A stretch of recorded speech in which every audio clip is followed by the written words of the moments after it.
خبیث انسان، ذلیل انسان جو صحابہ کو گالیاں دیتا ہے اس کو کوئی عزت کا حقدار نہیں ہے۔ اور مرزا جیلمی اگر تیرے میں غیرت ہے، اسلام کی غیرت ہے یا انسانیت کی غیرت ہے، سامنے آ، مناظرہ کر کے تجھے چت کر کے دکھائیں گے، مباہلے میں آ، تیرے پہ لعنتوں کو پڑھتا ہوا لوگوں کو دکھلائیں گے۔ صحابہ اکرام کا اکرام زندہ رہے گا، حضرت علی المرتضیٰ کو بھی زندہ باد کہتے رہیں گے، حضرت امیر معاویہ کو بھی زندہ باد کہتے رہیں گے، اور بنو امیہ سے وسطی صحابہ اکرام کو بھی زندہ باد کہتے رہیں گے۔ ہم اتنے بے غیرت نہیں کہ الفاظ بکیں کہ ہم صحابہ کے دور میں ہوتے ان کے پر تلوار رکھ لیتے۔ فڑے مت تیرا،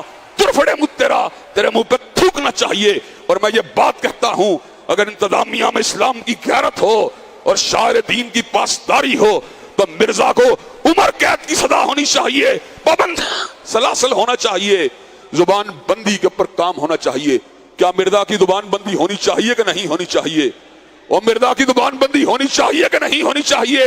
انشاءاللہ وہ مرزے چوہے بے غیرت انشاءاللہ تجھے تیرے بل سے نکال کے چھوڑیں گے۔ کتنی دیر تو سکرین کے پیچھے چھپا رہے گا؟ انشاءاللہ وقت آئے گا جیلم کے چوک میں تجھے پکڑیں گے، تجھے چھتر ماریں گے، تجھے اللہ کے فضل و کرم سے جیل میں بھجوا کے چھوڑیں گے، اور اللہ کے فضل و کرم سے صحابہ کرام کے تقدس کا نعرہ لگا کے چھوڑیں گے انشاءاللہ، کابرین امت کا دفاع کر کے چھوڑیں گے انشاءاللہ۔ حضرات گرامی قدر، جس اہم امر کی طرف کی توجہ کو مبذول کروانا چاہتا ہوں وہ یہ ہے کہ اللہ تبارک و تعالیٰ نے قرآن مجید میں ایک ایسے اصول کئی بتلائے ہیں اور احادیث طیبہ میں ان کو انڈوس کیا گیا ہے کہ مومن و مسلمان سے جب غلطی ہو جاتی ہے، جب وہ دنیا سے چلا جاتا ہے،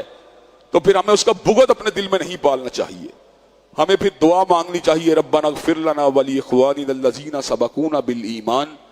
اے ہمارے پروردگار ہمیں بھی معاف کر دے اور جو ایمان پر رخصت ہوئے انہیں بھی معاف کر دے۔ اسی لیے حضرت رسول اللہ نے کہا تھا لا تسبوا الاموات، کہ مردوں کو گالی مت دو۔ مردوں کو گالی دینا عام مسلمان بھی ہو بہت بڑی قباحت کی بات ہے، اور ان کے بارے میں دعائے مغفرت اور دعائے خیر اور کلمہ خیر نہ کہنا یہ بہت بڑی محرومی کی بات ہے۔ اور اگر یہ حرکت کسی ولی اللہ کے ساتھ کی جائے یہ بہت بڑی خرابی کی بات ہے، اور یہ حرکت کسی صحابی رسول کے ساتھ کی جائے تو یہ مزید قباحت کی بات ہے، اور صحابہ کی جماعت کے ساتھ کی جائے تو بہت ہی بڑی بے غیرتی اور بے حمیتی کی بات ہے۔ جیلم میں بیٹھا ہوا ملعون، بے غیرت، بے حمیت اور دین سے بے بہرا اور فساد کو پھیلانے والا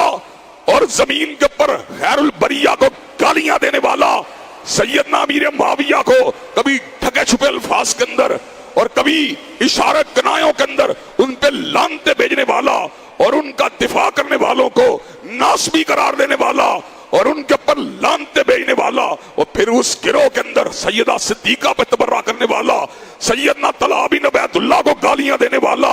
اور حضرات گرامی قدر حواری رسول زبیر ابن عوام کو گالیاں دینے والا، جنگ جمل کے اندر موجود صحابہ کو گالیاں دینے والا، جنگ صفین کے صحابہ کو گالیاں دینے والا، اسلاف امت کو گالیاں دینے والا، ابن تیمیہ کو گالیاں دینے والا، علامہ شہید کو گالیاں دینے والا، اللہ کی گستاخی کرنے والا، حضرت رسول اللہ کی شان اقدس کے اندر بکواس کرنے والا، اور مسالک کی جو ہے پگڑیوں کو اچھالنے والا، وہابیوں بغیر تو کہہ کے ان کو مخاطب کرنے والا، بریلوی علماء کو گالیاں دینے والا، علماء دیوبند کو گالیاں دینے والا، وہ سمجھ نہیں آتی اس معاشرے کے اندر نقص امن اور فساد کو پھیلانے والے اس بے غیرت اور بکواسی کو کیوں پٹا نہیں ڈالا جاتا؟ حضرات گرامی قدر، کیا دین ہی اتنا مظلوم ہے جو مرضی بکواس کرنا شروع کر دے؟